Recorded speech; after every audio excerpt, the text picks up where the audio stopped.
ബിസ്മില്ലാഹിർ റഹ്മാനിർ റഹീം. അൽഹംദുലില്ലാഹ് വസ്സലാത്തു വസ്സലാമു അലാ റസൂലിൽ അമീൻ വഅലാ ആലിഹി വസഹ്ബിഹി അജ്മഈൻ. അമ്മാ ബഅദ്. അസ്സലാമു അലൈക്കും വറഹ്മത്തുള്ളാഹി.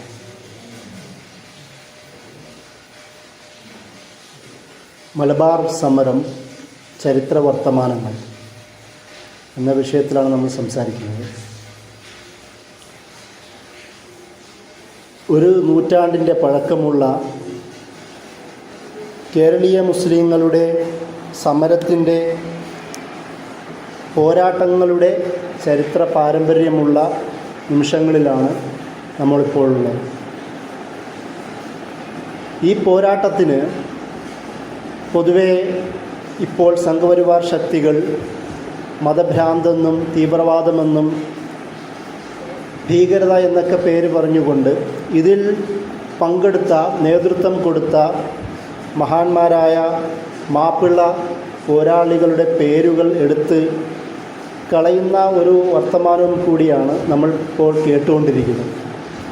ആ ഒരു പശ്ചാത്തലത്തിൽ എങ്ങനെയൊക്കെയാണ് മലബാർ സമരത്തെ, ആ പദം മലബാർ വിപ്ലവമാണോ, മലബാർ സമരമാണോ, ലഹളയാണോ, കലാപമാണോ എന്നൊക്കെയുള്ള പല പേരുകൾ ഇതുമായി തന്നെ ചേർത്ത് വെച്ചിട്ടുണ്ട് ചരിത്രകാരന്മാർ.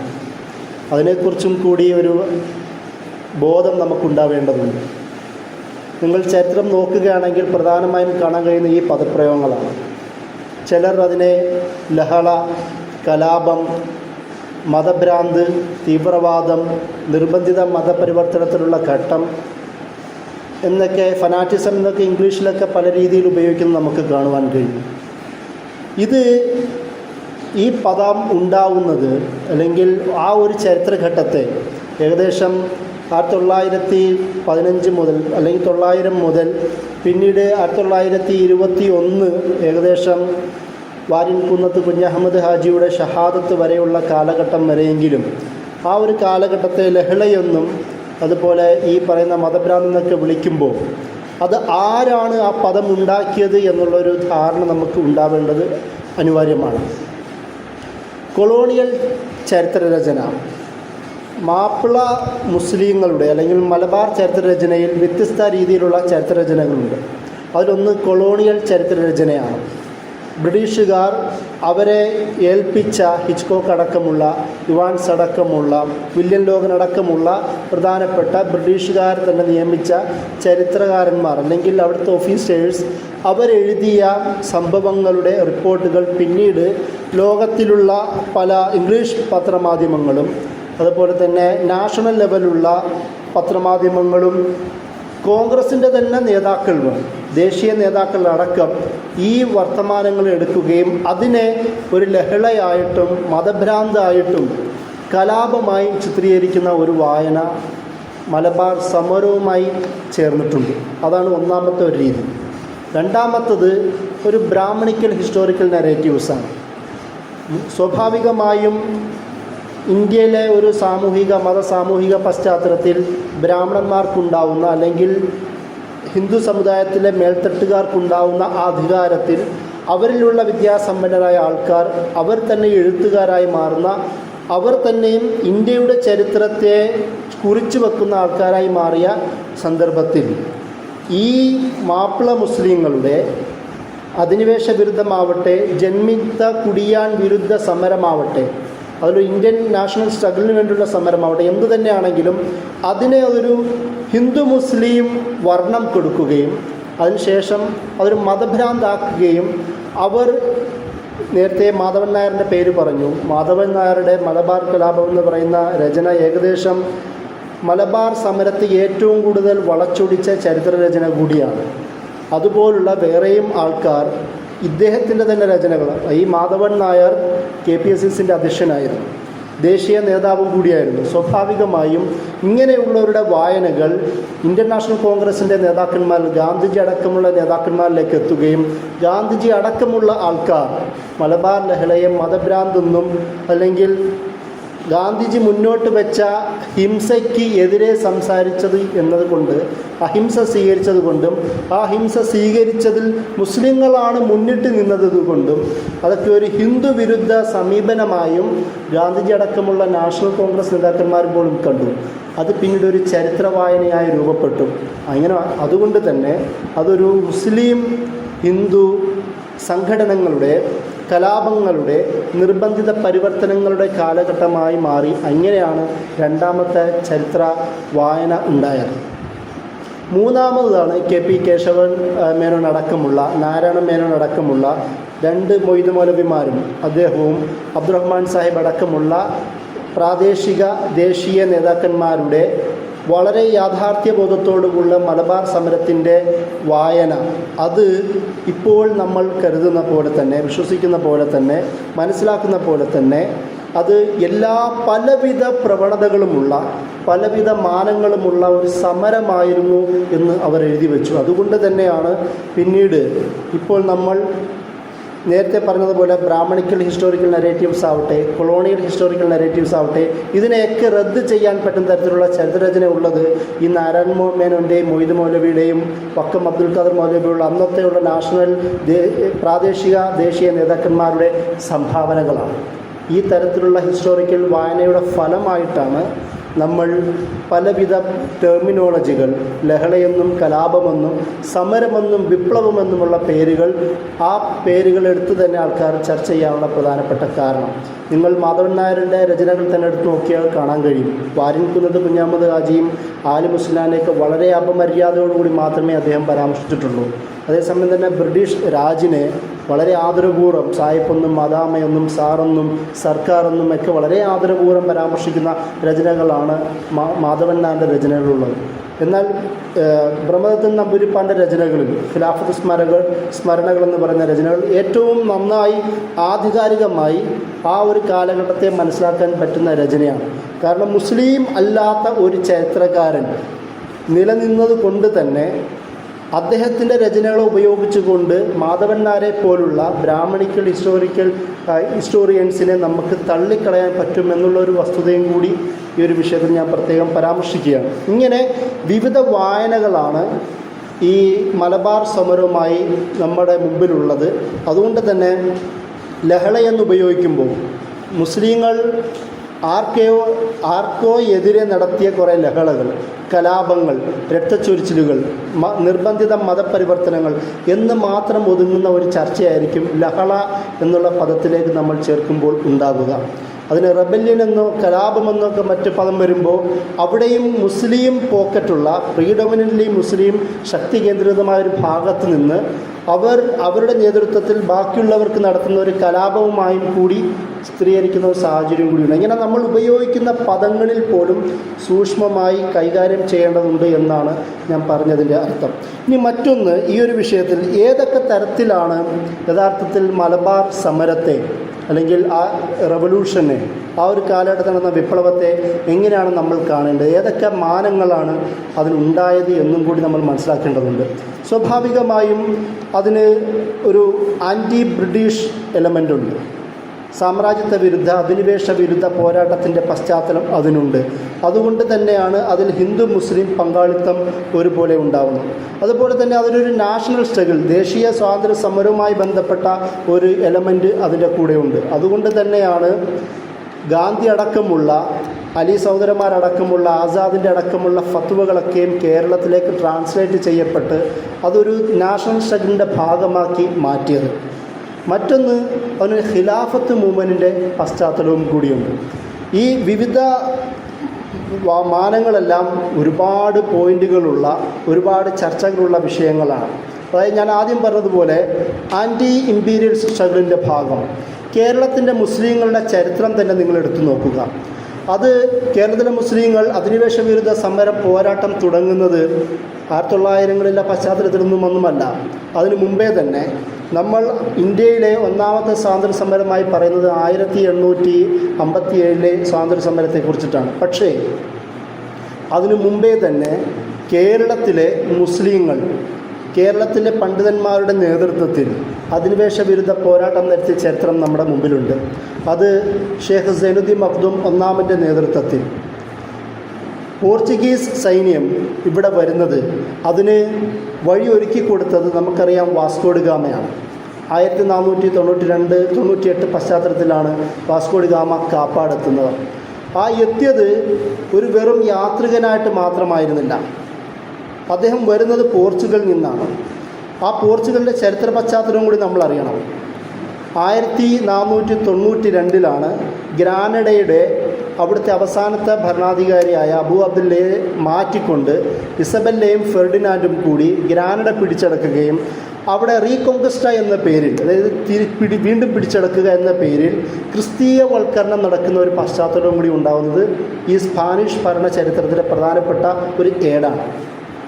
ആ പശ്ചാത്തലത്തിൽ നിന്നാണ് അവിടുത്തെ രാജാവിൻ്റെ അനുമതിയോടും പോപ്പിൻ്റെ അനുമതിയോടും കൂടിയാണ് വാസ്കോഡ ഗാമ കേരളത്തിലെത്തുന്നത്. പിന്നീട് വാസ്കോഡ ഗാമയുടെ ചരിത്രം നമുക്കറിയാം. ഒരുപാട് കപ്പലുകൾ, ഹാജിമാരുടെ കപ്പലുകൾ കത്തിച്ച് കളയുക, മുസ്ലിം കപ്പലുകളെ ഇല്ലാതാക്കുക, കൂട്ടക്കൊല ചെയ്യുക, അങ്ങനെ ഒരുപാട് ക്രൂരതകളുള്ള ചരിത്രമുള്ള ഒരു സംഭവങ്ങളാണ് വാസ്കോഡ ഗാമയുടെ ചരിത്ര സംഭവങ്ങൾ.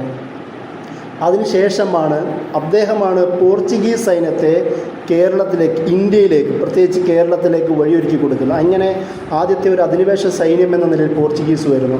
അവർക്കെതിരെ പോരാടാനുള്ള ആഹ്വാനം നൽകുന്നതാണ് ഷേഖ് സൈനുദ്ദീൻ മഖ്ദൂം ഒന്നാമൻ്റെ തഹ്രീർ എന്ന രചന. അദ്ദേഹം പറയുന്നത് അബ്ദത്ത് സുൽബാൻ, തഹ്രീർ അതിൽ പ്രചോദിപ്പിക്കുക എന്നുള്ളതിൻ്റെ അർത്ഥം. അതായത് കുരിശ് ആരാധകർക്കെതിരെ ജിഹാദ് ചെയ്യാൻ താല്പര്യമുള്ളവർക്കുള്ളൊരു പ്രചോദനം എന്ന രീതിയിലാണ് അദ്ദേഹം ആ ബുക്കിൻ്റെ അർത്ഥം തന്നെ ഉള്ളത്. സ്വാഭാവികമായും കുരിശ് യുദ്ധ പശ്ചാത്തലം കേരളത്തിൻ്റെ അധിനിവേശ വിരുദ്ധ പോരാട്ടത്തിൽ ഉണ്ട് എന്നാണ് ആ ഒരു ചരിത്രത്തിൽ നിന്ന് നമുക്ക് മനസ്സിലാക്കാൻ കഴിയുന്നത്.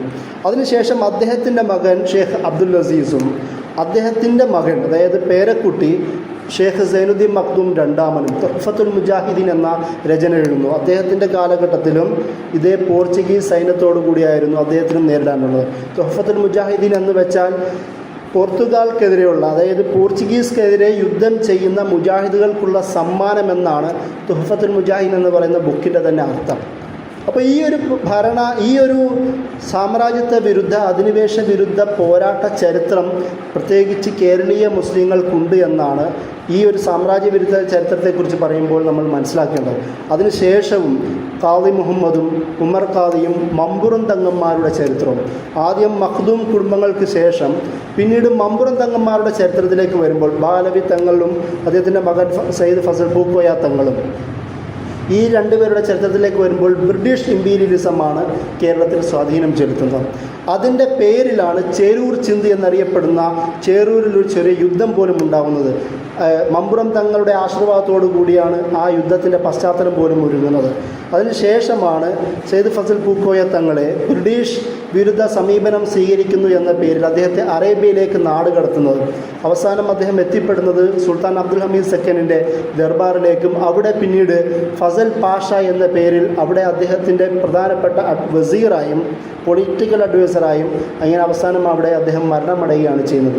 ഇസ്തംബൂളിലാണ് മലയാളിയായ മമ്പുറം തങ്ങളുടെ മക്ബറയുള്ളത്.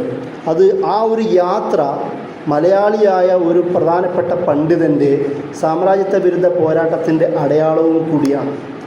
അതിൻ്റെ ബാക്കി പത്രമാണ് 1800 തുടക്കത്തിലാണ് നമ്മൾ ഈ പറയുന്ന ചരിത്ര പശ്ചാത്തലം ഉണ്ടാകുന്നത്.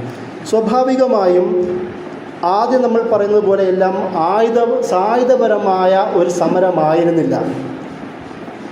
ഈ മലബാർ ലഹള അല്ലെങ്കിൽ മലബാർ കലാപമെന്നോ സമരമെന്നോ വിളിക്കുന്നത് ആ ചരിത്ര സന്ദർഭം ഒരു സായുധമായ സമരമായിരുന്നില്ല. അതുണ്ടാവുന്നത് 1920കളിൽ കേരളത്തിൽ ഇൻ്റർനാഷണൽ കോൺഗ്രസിൻ്റെയും ഖിലാഫത്ത് കമ്മിറ്റിയുടെയൊക്കെ ഒരുപാട് യൂണിറ്റുകൾ കോഴിക്കോടും മലബാറിൻ്റെ പല പ്രദേശങ്ങളും ഉണ്ടാവുന്നുണ്ട്.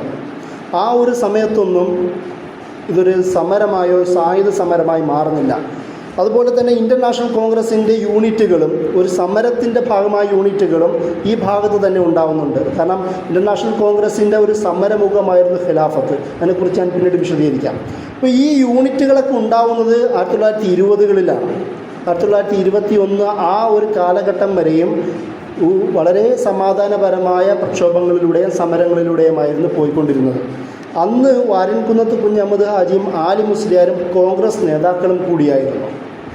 1921 ഓഗസ്റ്റ് മാസത്തിലാണ് ഇതൊരു സായുധ സമരത്തിൻ്റെ ഒരു സാഹചര്യത്തിലേക്ക് എത്തിപ്പെടുന്നത്. അങ്ങനെയാണ് ഒരുപാട് കാലഘട്ടത്തിന് ശേഷം വീണ്ടും മലബാറിൽ മുസ്ലിങ്ങൾ ആയുധമെടുത്ത് അധിനിവേശ വിരുദ്ധ പോരാട്ടം നയിക്കാൻ തുടങ്ങുന്നത്. അതൊരു നിർണായകമായ ഒരു സാഹചര്യം ഉണ്ടായത് കൊണ്ടും കൂടിയാണ് ഞാനിത് പ്രത്യേകം എടുത്ത് പറയാൻ കാരണം, നമ്മൾ മലബാർ സമരം എന്ന് പറയുമ്പോൾ കേൾക്കുമ്പോൾ ഉടനെ തന്നെ വാളും കുന്തവും തോക്കിലേക്കും മാത്രം പോകാൻ പാടില്ല. അതിന് തന്നെ വിവിധ ഘട്ടങ്ങളുണ്ട് എന്ന് മനസ്സിലാക്കുവാൻ വേണ്ടിയിട്ടാണ്. അങ്ങനെയാണ് മമ്പുറം ആ പള്ളിയിലേക്ക്, പൊന്നാനി പള്ളിയിലേക്ക് ആലി മുസ്ലിയാനെ പിടിക്കുക എന്ന രീതിയിൽ അവിടെ എത്തുകയും അറ്റാക്ക് ചെയ്യുകയും ആലി മുസ്ലിയാൻ അപകടം പറ്റിയെന്ന പേരിൽ വാർത്ത വ്യാപിക്കുകയും ആളുകൾ എത്തിക്കൂടുകയും അദ്ദേഹത്തെ പിടിക്കാൻ പറ്റാത്തതിൻ്റെ പേരിൽ അവിടെ സമരത്തിൻ്റെ കുറച്ച് പടയാളികളെ പിടിച്ചുകൊണ്ടുപോയി ജയിലിൽ ഇടുകയും അവരെ മോചിപ്പിക്കുവാൻ വേണ്ടി ആലി മുസ്ലിയാരും സംഘവും ചെല്ലുന്ന പശ്ചാത്തലത്തിൽ പോലീസുകാർ വെടിവെക്കുകയും അതിനെ തിരിച്ച് അറ്റാക്ക് ചെയ്യുന്ന സാഹചര്യത്തിലാണ് സായുധപരമായ ഒരു സമരം തുടങ്ങുന്നത്.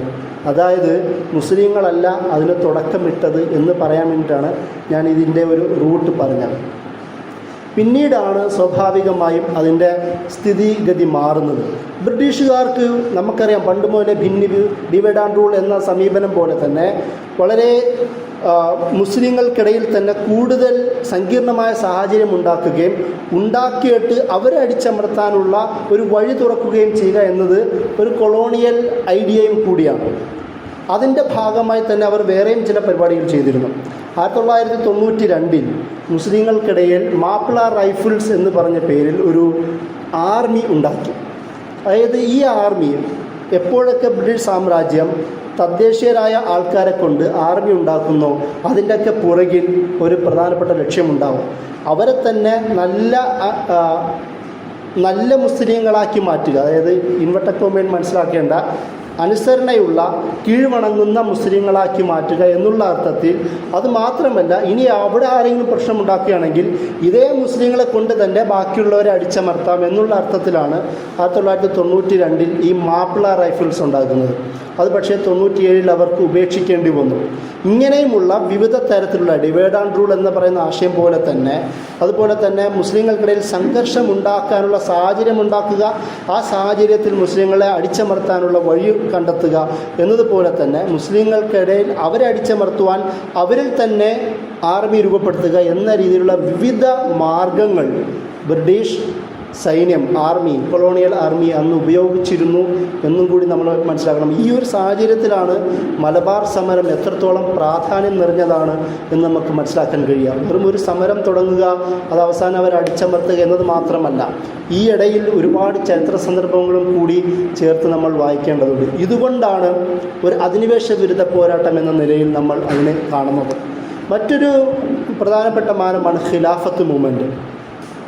ഉസ്മാനിയ ഖിലാഫത്തിൻ്റെ പതന പശ്ചാത്തലവും കൂടിയായിരുന്നു ഈ പറയുന്ന കാലഘട്ടം. 1920 നമ്മൾ സാധാരണ പറയുന്നത് മുസ്തഫ കമാൽ പാഷ 1924 ഉസ്മാനിയ ഖിലാഫത്ത് നീക്കം ചെയ്യുകയും അവിടെ ഒരു മോഡേൺ തുർക്കി സ്ഥാപിക്കുകയും ചെയ്തു എന്നൊക്കെയാണ് പറയുക. പക്ഷേ അതിനു മുമ്പേ തന്നെ തുർക്കി അല്ലെങ്കിൽ ഉസ്മാനിയ ഖിലാഫത്തിൻ്റെ അധികാരം മുഴുവൻ നഷ്ടപ്പെട്ടിരുന്നു. അത് ഏകദേശം 1909 അധികാരം പ്രധാനമായും നഷ്ടപ്പെടുന്നത്. സുൽത്താൻ അബ്ദുൽ ഹമീദ് സെക്കൻഡിനെ യുവതുർക്കികൾ അദ്ദേഹത്തെ ഖിലാഫത്തിൽ നിന്ന് മാറ്റുകയും യുവതുർക്കികളുടെ കയ്യിലേക്ക് ഖിലാഫത്ത് മുഴുവൻ അധികാരം മാറുകയും ചെയ്യുന്ന പശ്ചാത്തലത്തോടു കൂടിയാണ് യഥാർത്ഥത്തിൽ ഖിലാഫത്തിൻ്റെ മുഴുവൻ ശക്തമായ മത, സാമൂഹിക, സാംസ്കാരിക, രാഷ്ട്രീയ ഏകാധിപത്യ ഒരു യൂണിറ്റി പവർ നഷ്ടപ്പെടുന്നത്. അതിനുശേഷം ഈ യുവതുർക്കികളുടെ കയ്യിലുള്ള ഒരു പാവ മാത്രമായിരുന്നു പിന്നീട് ഏൽപ്പിക്കപ്പെട്ട ഖലീഫമാർ. ഇത് 1909 ചരിത്രമാണ് പറയുന്നത്. ഈ ഒരു പശ്ചാത്തലം വരികയും എന്നാൽ 1920 അടുത്തേക്ക് വരുമ്പോൾ ഗ്രീക്ക് ബ്രിട്ടീഷ് സഖ്യം തുർക്കിയിലെ അവശേഷിച്ച ഖിലാഫത്തിൻ്റെ ഭാഗങ്ങൾ അടിച്ചമർത്താനും പിടിച്ചെടുക്കാനുമുള്ള ശ്രമങ്ങൾ ഉണ്ടാകുന്ന പശ്ചാത്തലത്തിലാണ് ഇന്ത്യയിലെ തന്നെ ദേശീയ നേതാക്കന്മാരായ അബുൽ കലാം ആസാദും അലി സഹോദരന്മാരും ഷിബിലി ന്യൂമാനി അടക്കമുള്ള അദ്ദേഹത്തിൻ്റെ ശിഷ്യഗണങ്ങൾ മൗലാന ഷിബിലി ന്യൂമാനിയുടെ ശിഷ്യഗണങ്ങളാണ് ഈ അബുൽ കലാം ആസാദുമാരും അതുപോലെ തന്നെ അലി ബ്രദേഴ്സും അവരെയൊക്കെ ശക്തമായി ആകർഷിച്ചവരാണ്.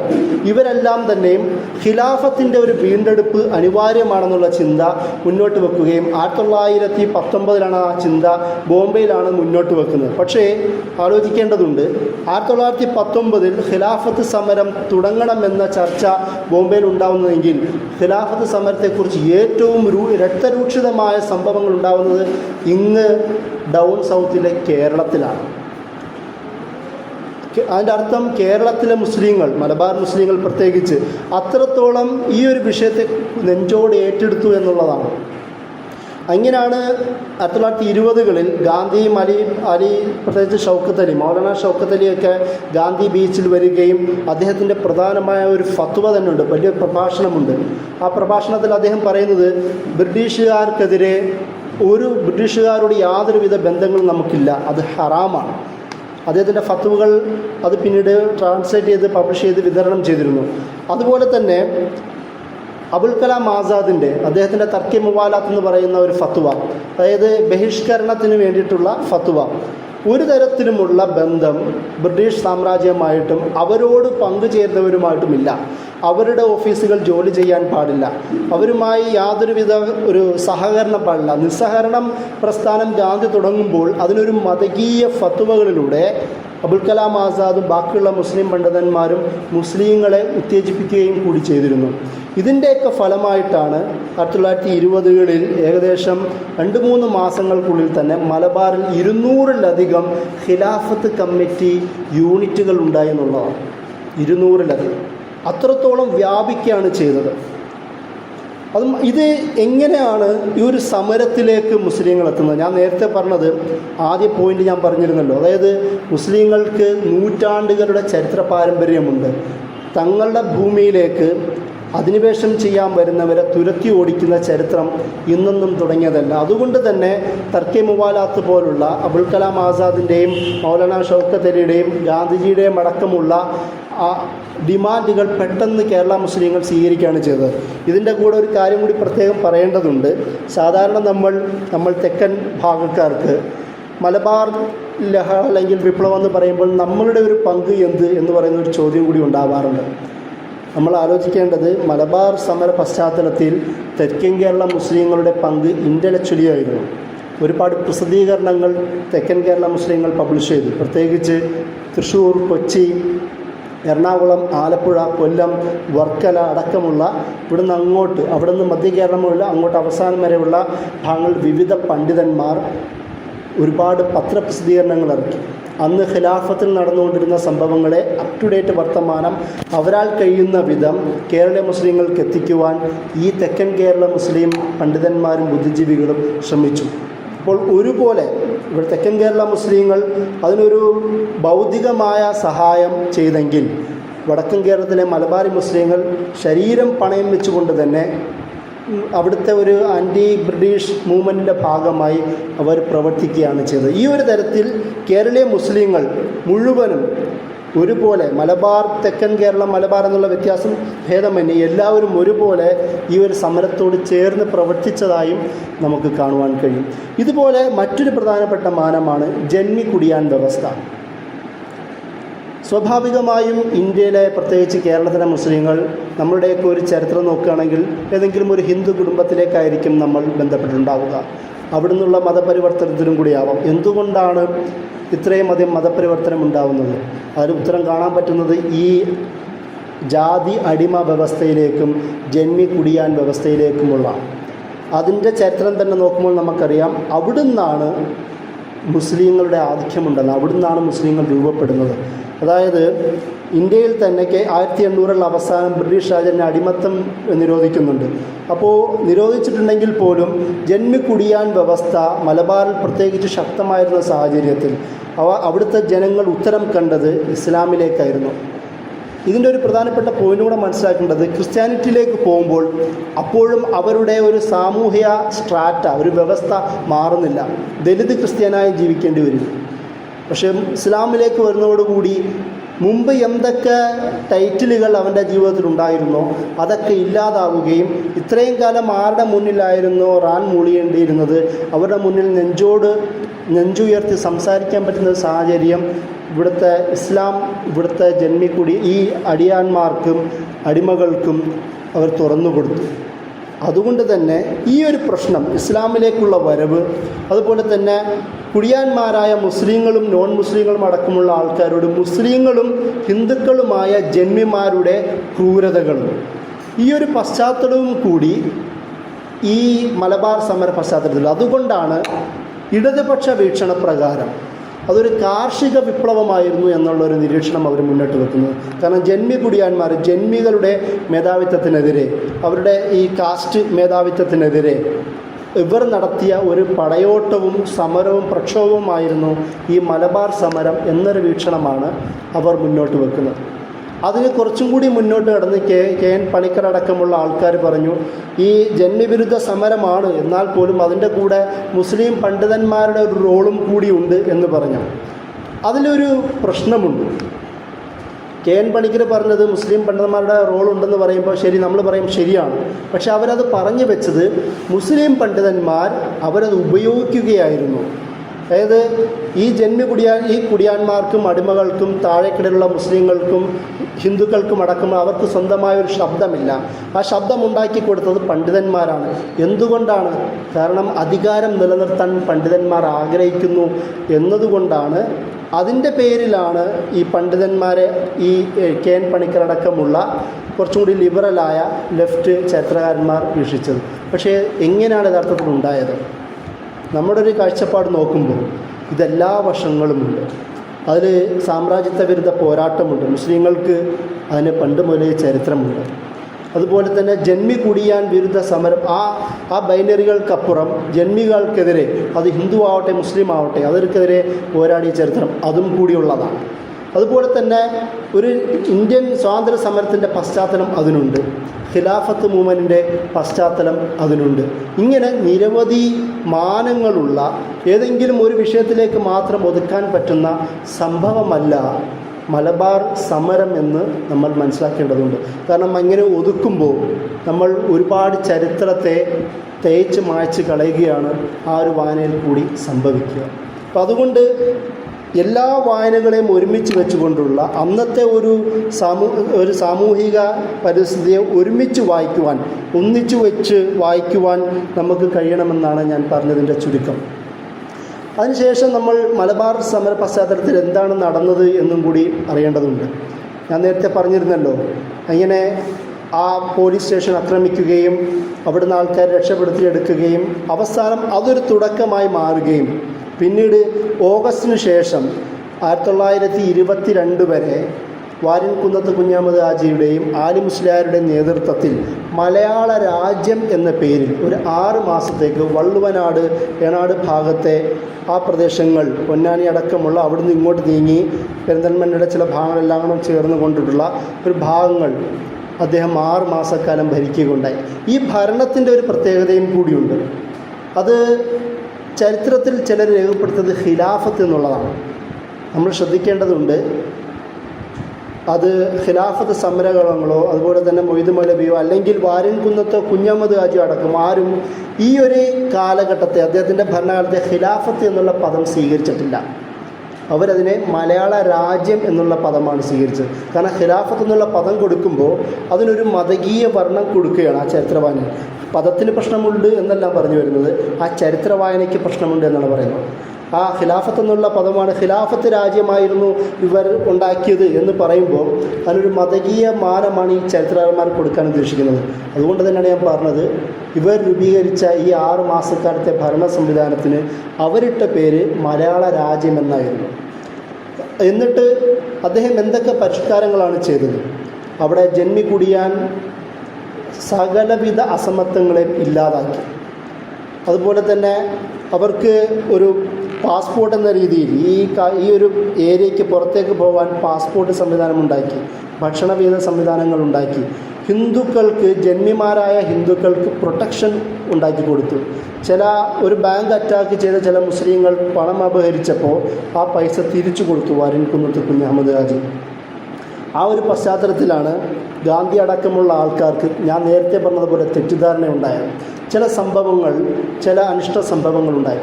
ആ സംഭവങ്ങളെ വാരിൻകുന്നത്ത് കുഞ്ഞഹമ്മദ് ചോദ്യം ചെയ്യുകയും അതിൽ മുസ്ലിങ്ങളെ ശിക്ഷിക്കുകയും ചെയ്തിരുന്നു. പക്ഷേ ഇതൊക്കെ പർവ്വതീകരിച്ച് ഗാന്ധിജി അടക്കമുള്ള ആൾക്കാർ ആ വീക്ഷണം ഉണ്ടാവുകയും അതിൻ്റെ പേരിൽ ഹിന്ദു പത്രത്തിലേക്ക് വാരിൻകുന്നത്ത് കുഞ്ഞഹമ്മദ് ഹാജി കത്തയക്കുകയും ചെയ്തു. ഇങ്ങനെയൊക്കെ ചില ആരോപണങ്ങളുണ്ട്. അത് തെറ്റാണ്. എൻ്റെ ഭരണകാലത്തിൽ എൻ്റെ ഭാഗത്ത് അങ്ങനെ സംഭവിക്കില്ല, സംഭവിച്ചിട്ടുമില്ല. ഇനി എങ്കിലും ഉണ്ടെങ്കിൽ വന്ന് നേരിട്ട് ചോദിക്കുമോ, ഞാൻ ഉത്തരം പറയാം എന്നൊക്കെ രീതിയിലൊരു ഭീഷണിയോടുകൂടിയാണ് ആ കത്ത് അവസാനിക്കുകയും ചെയ്യുന്നത്. അത്രത്തോളം വളരെ സൂക്ഷ്മമായിട്ടാണ്. അത് മാത്രമല്ല, ഇദ്ദേഹത്തിൻ്റെ പേര് USSR റഷ്യയുടെ ഭാഗത്ത് പിന്നെ പത്രങ്ങളിൽ പോലും ഒരു ആൻറ്റി ബ്രിട്ടീഷ് വിഷയം എന്ന നിലയിൽ ഇദ്ദേഹത്തിൻ്റെ പേര് പോലും പിന്നീട് പരാമർശിക്കപ്പെട്ടു എന്ന് നമുക്ക് കാണുവാൻ കഴിയും. കാരണം അവർ പോലും വാരിൻകുന്നത്തിനെ അത്രത്തോളം സ്വീകരിച്ചിരുന്നു എന്നുള്ളതാണ്. അപ്പോൾ ഈ ഒരു പശ്ചാത്തലത്തിൽ ഇദ്ദേഹത്തിൻ്റെ 6 മാസ പശ്ചാത്തലത്തിലാണ് അതിൻ്റെ അവസാനത്തോടടുക്കുമ്പോഴാണ് ഇദ്ദേഹത്തെ പിടിക്കുന്നത്. അദ്ദേഹത്തിൻ്റെ കാടുകളിൽ ഒരു സ്പൈനെ ഉപയോഗിച്ചുകൊണ്ട് തന്നെ അദ്ദേഹത്തെ പിടിക്കുകയും അവസാനം കൊണ്ടുപോവുകയും അങ്ങനെ ജനുവരി 1922 അവിടെ കോട്ടക്കുന്നിൽ വെച്ച് അദ്ദേഹത്തിനെ വധിക്കുകയും ചെയ്യുന്നു. അങ്ങനെ അദ്ദേഹം ഷഹീദാവുകയും ചെയ്യുന്ന ചരിത്രമാണ് നമുക്കറിയാം. അതിൻ്റെ ഒരു പശ്ചാത്തലം നമുക്കെല്ലാവർക്കും അറിയാവുന്നതാണ്. നിങ്ങളെല്ലാവരും, എനിക്കറിയാം, കണ്ണ് മൂടിക്കെട്ടി പുറകിൽ നിന്ന് വെടിവെക്കുന്നതിനായിട്ടാണ് എനിക്കറിയാവുന്നത്. പക്ഷേ നിങ്ങളെൻ്റെ കണ്ണ് തുറന്ന് എൻ്റെ നെഞ്ചിലേക്ക് വെടിവെക്കണം, എനിക്ക് എൻ്റെ ഭൂമിയിൽ വീണ് മരിക്കണം എന്നൊക്കെയുള്ള അദ്ദേഹത്തിൻ്റെ പ്രധാനപ്പെട്ട സ്റ്റേറ്റ്മെൻറ്റുകളൊക്കെ നമുക്കറിയാം. അതുപോലെ തന്നെ ആലി മുസ്ലിയാരും ഇതേപോലെ ഒരുപാട് പ്രസ്താവനകൾ ഇറക്കിയതായി നമുക്ക് കാണുവാൻ കഴിയും. ഇങ്ങനെ ഈ ഒരു സമര പശ്ചാത്തലത്തിൽ ഏകദേശം 6 മാസം നീണ്ടു നിൽക്കുന്ന ഈ ഭരണം 1922 ജനുവരി മാസത്തോടുകൂടി ഇല്ലാതാവുകയും പിന്നീട് അതിൻ്റെ ഒരു ഖിലാഫത്ത് മൂവ്മെൻറ്റ് തകരുകയും ചെയ്യുന്ന ഒരു പശ്ചാത്തലം കൂടിയുണ്ട്. എന്തുകൊണ്ടാണ് ഇതിപ്പോൾ പ്രാധാന്യം ഉള്ളതായി മാറുന്നത്? നമ്മൾ നേരത്തെ പറഞ്ഞതുപോലെ സംഘപരിവാർ ശക്തികൾ ഖിലാഫത്ത് സമരത്തെ കലാപമായും ലഹളയായും മതഭ്രാന്തായും ചിത്രീകരിക്കുമ്പോൾ അതങ്ങനെ ആയിരുന്നില്ല. ഇദ്ദേഹത്തിൻ്റെ 6000-ഓളം വരുന്ന സൈന്യത്തിൽ ഹിന്ദുക്കളും നല്ലൊരു ശതമാനം ഉണ്ടായിരുന്നു. ബ്രഹ്മദത്തൻ നമ്പൂതിരിപ്പാടിനെ പോലുള്ള, നാരായണൻ മേനോനെ പോലുള്ള പ്രധാനപ്പെട്ട ഹിന്ദു ജന്മിമാരും നേതാക്കന്മാരും അടക്കം ഇദ്ദേഹത്തിൻ്റെ ഖിലാഫത്ത് മൂവ്മെൻറ്റിലെ പ്രധാനപ്പെട്ട നേതാക്കന്മാരും കൂടിയായിരുന്നു എന്നുള്ളൊരു ചരിത്രം നമുക്ക് എടുത്ത് പറയേണ്ടതുണ്ട്. അല്ലെങ്കിൽ സ്വാഭാവികമായും ഇപ്പോൾ ചരിത്രത്തെ പുനർനിർവചിക്കുകയും പുനരെഴുത്ത് നടത്തുകയും ചെയ്യുന്ന സാഹചര്യത്തിൽ ഇതുപോലുള്ള പ്രതിഷേധ ശബ്ദങ്ങൾ ഉയർന്നില്ല എങ്കിൽ ഒരു കാലഘട്ടം കഴിയുമ്പോൾ മലബാറിലെ മുസ്ലിങ്ങളാവട്ടെ, കേരള മുസ്ലിങ്ങളുടെ തന്നെ പൊതുവായ കോൺട്രിബ്യൂഷൻ പോലും ഇല്ലാതാവും. ഇന്നത്തെ തന്നെ ഒരു എക്സ്പീരിയൻസ് ഞാൻ പറയാം. വിക്കിപീഡിയയിൽ ജസ്റ്റ് ചെറുതായിട്ടൊന്ന് വാരിൻകുന്നതിന് നോക്കുമ്പോൾ ഫസ്റ്റ് പാരഗ്രാഫിൻ്റെ അവസാനം ഒരു സെൻറ്റൻസ് കൊടുത്തു, he is the responsible for the ജനസൈഡ് of Hindus in Ernad. അത് പെട്ടെന്ന് എഡിറ്റ് ചെയ്ത് മാറ്റാൻ കഴിഞ്ഞു. അവസാനം കൊടുത്ത സെൻറ്റൻസ് ആയിരുന്നു, ഇദ്ദേഹമാണ് ഏർനാട് ഭാഗത്തെ മുസ്ലിങ്ങളെ വംശീയ കൂട്ടക്കൊലയ്ക്ക് കാരണക്കാരൻ എന്നുള്ള സെൻറ്റൻസാണ് കൊടുത്തത്. ഈ ഒരു തരത്തിൽ പറ്റുന്ന മേഖലകളിലെല്ലാം, സോഷ്യൽ മീഡിയയിലാവട്ടെ, ചരിത്ര നിർമ്മിതികളിലാവട്ടെ, എല്ലായിടത്തും ഈ സമര നേതാക്കന്മാരെ, പോരാളികളെ മുഴുവനും തെറ്റിദ്ധരിപ്പിക്കുകയും അവരുടെ മുഴുവൻ സേവനങ്ങളെ തിരസ്കരിക്കുകയും വില്ലന്മാരായി ചിത്രീകരിക്കുകയും ചെയ്യുന്ന സാഹചര്യത്തിലാണ് 100-ാം വർഷം നീണ്ടു നിൽക്കുന്ന, ഒരു നൂറ്റാണ്ട് പഴക്കമുള്ള ഈ ഓർമ്മകൾ ഇന്ന് നമ്മുടെ മുമ്പിൽ ഉണ്ടാവണമെന്നും ഇതും നമ്മുടേതായ ഒരു ദേശത്തിന് വേണ്ടിയുള്ള പോരാട്ടത്തിൻ്റെ ഭാഗമാണെന്നും അതൊരു വിശ്വാസത്തിൻ്റെയും കൂടി ഭാഗമായിരുന്നു. കാരണം ഇവിടെ ജന്മികുടിയാൻ വ്യവസ്ഥയ്ക്ക് ഈ പണ്ഡിതന്മാർ മുന്നോട്ട് വെച്ചത് ഇസ്ലാമും കൂടിയായിരുന്നു. അവർക്ക് ആവേശം കിട്ടിയത് മഖ്ദൂം മുതൽ മമ്പ്രം തങ്ങന്മാർ മുതൽ ഖാദി മുഹമ്മദ് ഉമർ ഖാദിയും ഷെയ്ഖ് അബ്ദുൽ അസീസും പിന്നീട് വാരിൻകുന്നത്ത് കുഞ്ഞഹമ്മദ് ഹാജിയും ആലി മുസ്ലിയാരുമെല്ലാം അവർ മുന്നോട്ട് വെച്ച ആശയം ഇസ്ലാമും തന്നെയായിരുന്നു. അപ്പോൾ ഇസ്ലാം എന്ന് പറയുന്ന ആശയത്തിൽ ഒതുങ്ങിയിരിക്കുന്ന ഒരു വിമോചന മുഖം അത് ഇനിയും നമുക്ക് മുന്നോട്ട് വെക്കേണ്ടതുണ്ട് എന്നുള്ള ഒരു പാഠവും കൂടി ഈ മലബാർ സമരം നമ്മെ പഠിപ്പിക്കുന്നുണ്ട് എന്ന് പറഞ്ഞുകൊണ്ട് ഞാൻ എൻ്റെ വാക്കുകൾ അവസാനിപ്പിക്കുന്നു. അസ്സലാമു അലൈക്കും.